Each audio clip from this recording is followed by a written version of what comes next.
Saudari-saudara yang terkasih di dalam Tuhan Yesus, marilah kita berdoa dalam nama Bapa dan Putra dan Roh Kudus. Amin.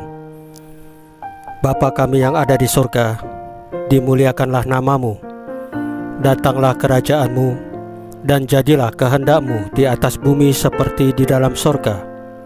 Berilah kami rezeki pada hari ini, dan ampunilah kesalahan kami, seperti kami pun mengampuni yang bersalah kepada kami.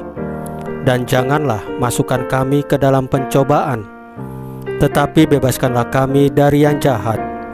Ya Roh Kudus, hadirlah saat ini untuk memimpin dan membimbing kami dalam membaca firman-Mu, sehingga kami dapat mengerti maknanya dan dapat kami laksanakan dalam hidup kami sehari-hari di tengah masyarakat kami.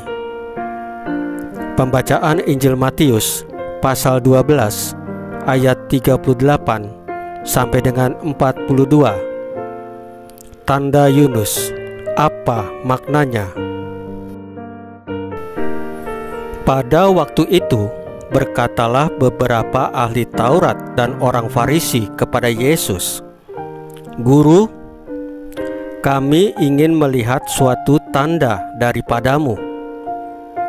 Tetapi jawabnya kepada mereka, "Angkatan yang jahat dan tidak setia ini menuntut suatu tanda, tetapi kepada mereka tidak akan diberikan tanda selain tanda Nabi Yunus.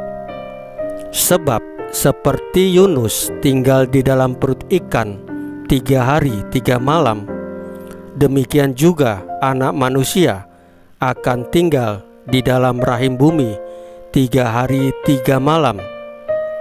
Pada waktu penghakiman, orang-orang Niniwe akan bangkit bersama angkatan ini dan menghukumnya juga. Sebab orang-orang Niniwe itu bertobat setelah mendengar pemberitaan Yunus, dan sesungguhnya yang ada di sini lebih daripada Yunus. Pada waktu penghakiman, ratu dari selatan itu akan bangkit bersama angkatan ini, dan ia akan menghukumnya juga.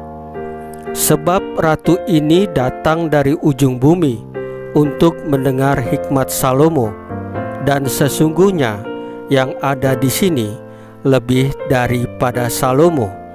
Demikianlah sabda Tuhan. Terpujilah Kristus. Saudari-saudara yang terkasih di dalam Tuhan Yesus, tidak sedikit orang yang mendasarkan imannya pada tanda-tanda spektakuler, misalnya seperti mujizat. Padahal dasar iman mestinya ialah relasi kasih dengan Tuhan Yesus yang terus menyapa kita dalam segala situasi kehidupan kita. Jika iman kita hanya bertumbuh pada mujizat dan tanda-tanda keajaiban saja, maka kita harus bersiap untuk kecewa. Konon, bangsa Israel kerap kecewa pada Yahweh karena mujizat yang mereka harapkan tidaklah terjadi. Lantas mereka meninggalkan Yahweh dan berpaling ke ilah-ilah lain yang tampak lebih hebat serta menjanjikan keajaiban. Hari ini Yesus sangat prihatin terhadap para ahli Taurat dan orang-orang Farisi yang meminta suatu tanda dari Yesus untuk percaya. Kiranya ini menunjukkan kedangkalan iman mereka. Selain tergantung pada tanda spektakuler, keimanan mereka hanya sebatas memenuhi aturan dan ritual lahiriah, dan tidak berakar pada suatu relasi batiniah yang sangat intim dengan Allah. Kepada ahli Taurat dan orang Farisi yang oleh Yesus disebut sebagai angkatan yang jahat dan tidak setia, Yesus menegaskan bahwa tidak akan diberikan tanda lain selain tanda Nabi Yunus. Di sini Yesus menegaskan pada kematian dan kebangkitannya sesudah tinggal di rahim bumi 3 hari 3 malam. Itulah mukjizat paling fundamental yang menentukan takdir manusia.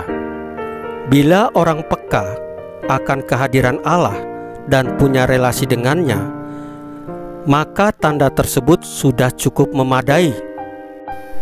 Lewat Nabi Mika, Allah mengingatkan akan mukjizat pembebasan dari Mesir sebagai tanda fundamental bagi iman Israel. Jangan dikira berkat persembahan ribuan domba jantan Allah lantas membuat mukjizat.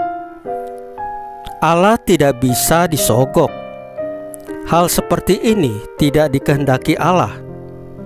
Yang Allah kehendaki ialah umatnya berlaku adil, mencintai kesetiaan, dan hidup dengan rendah hati di hadapan Allah.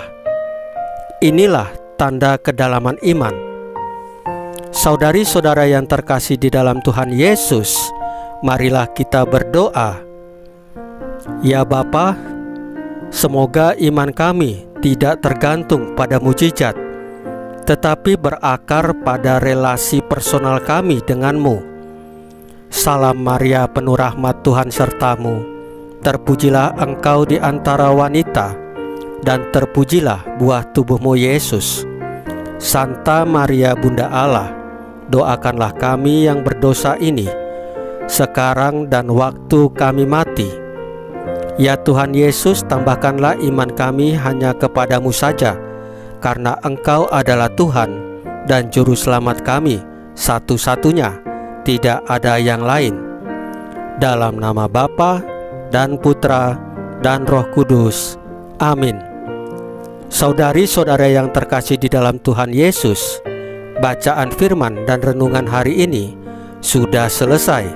Tuhan Yesus memberkati kita semua.